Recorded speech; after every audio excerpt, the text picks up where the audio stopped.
Peut-être qu'elle ne te parle plus, qu'elle affiche son bonheur avec un autre, ou qu'elle t'a même bloqué. Ce que tu vas découvrir aujourd'hui peut tout changer.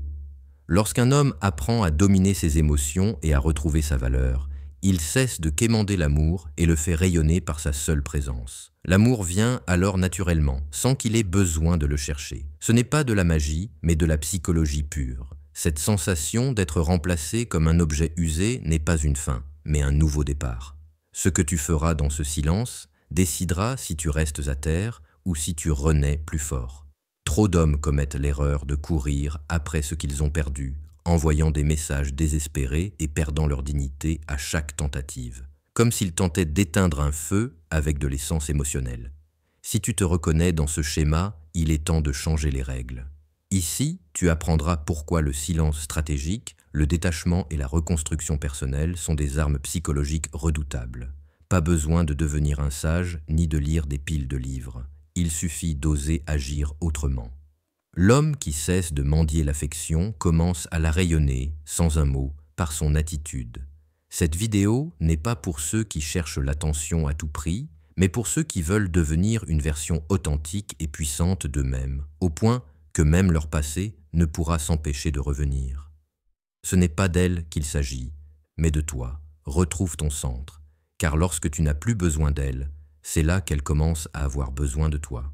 Abonne-toi et active la cloche. Nous sommes là pour t'aider à reprendre le contrôle de ta vie et de tes relations. Leçon 1. La force de la psychologie inversée. Quand tu te retires, elle avance, puis revient. Beaucoup pensent que s'éloigner, c'est être froid, mais c'est tout l'inverse. En coupant l'attention, tu deviens imprévisible et mystérieux. Le cerveau déteste les vides. Ta présence constante créait une habitude, et en l'interrompant, tu crées un manque, même si elle ne le comprend pas. Ce n'est pas de la manipulation, mais une démonstration de valeur. Tu montres que tu n'es plus toujours disponible. Ce n'est pas l'orgueil, mais la sagesse. Comme le disait Marc Aurèle, la meilleure vengeance est de ne pas ressembler à son ennemi. Ici, cela signifie « ne quémande pas l'attention », ne te perds pas dans les drames, réponds par une version améliorée de toi-même. Cette sérénité déstabilise. J'ai vu un homme passer de poèmes tristes à un silence total, s'inscrire à la salle de sport, lancer un projet et disparaître des réseaux. 2 semaines plus tard, elle, déjà avec un autre, lui a écrit « Tout va bien ? Ce que tu ne contrôles pas t'obsède. Applique le contact zéro pour de vrai. Ne regarde pas ses stories, ne fouille pas ses réseaux. Remplis ton temps de croissance. Ton retrait n'est pas de l'indifférence. C'est une stratégie. Ne cherche pas à être rappelé. Deviens impossible à oublier. Leçon 2. La renaissance personnelle. Elle ne revient pas vers l'homme qu'elle a quitté, mais vers celui que tu es devenu. Attends-tu encore son retour ou travailles-tu à devenir quelqu'un qu'elle ne pourra ignorer? Beaucoup croient qu'un changement superficiel suffira. Mais pourquoi reviendrait-elle si rien n'a changé? Si elle est partie, c'est qu'il manquait quelque chose. Ta confiance, ton énergie, ton essence. La renaissance personnelle n'est pas un stratagème pour la séduire, mais une nécessité pour toi. Si tu restes dépendant ou stagnant, chaque geste semblera désespéré. Mais en te reconstruisant avec détermination, tu deviens une version radicalement différente de toi-même. Cette transformation, elle la ressent même à distance. Ce n'est pas un message WhatsApp, c'est ta présence. C'est comme voir une maison en ruine se transformer en gratte-ciel. Majestueux, impossible de ne pas être impressionné. Comme le disait un philosophe, tant que tu vis, continue d'apprendre à vivre. La renaissance, c'est comprendre que la douleur ne te détruit pas, elle t'enseigne. J'ai connu un homme qui, après avoir perdu son emploi et sa partenaire, a touché le fond. Au lieu de s'effondrer, il a transformé son corps, appris une nouvelle discipline et lancé un projet. 1 an plus tard, elle est revenue. Il l'a simplement remerciée. Cette rupture l'avait réveillée. Elle cherchait l'homme qu'elle pensait connaître, mais elle a trouvé quelqu'un de plus fort, avec des objectifs clairs et une détermination inébranlable.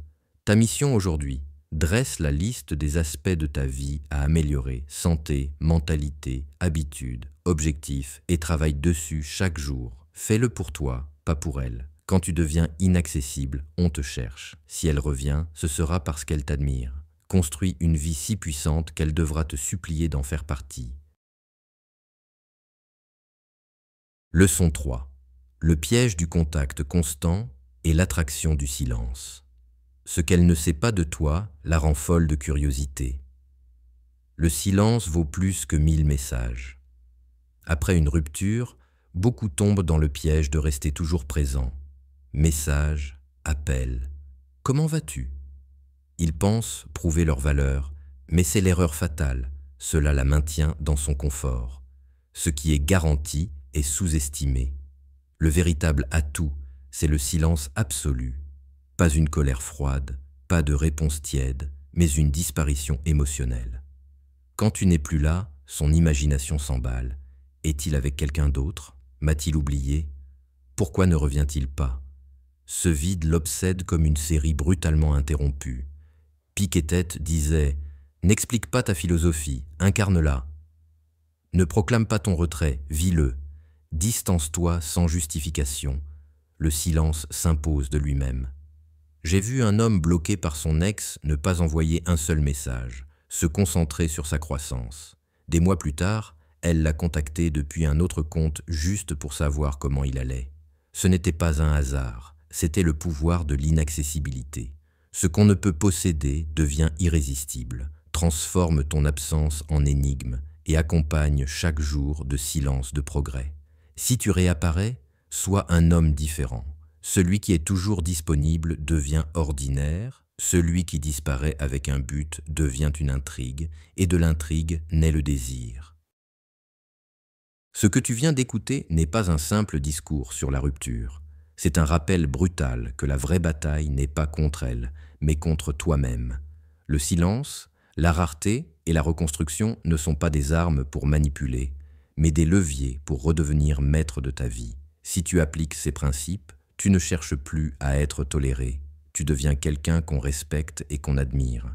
Alors prouve-le, engage-toi publiquement. Écris en commentaire cette affirmation simple mais puissante comme « Je choisis de me reconstruire ». C'est ton premier acte concret vers la transformation.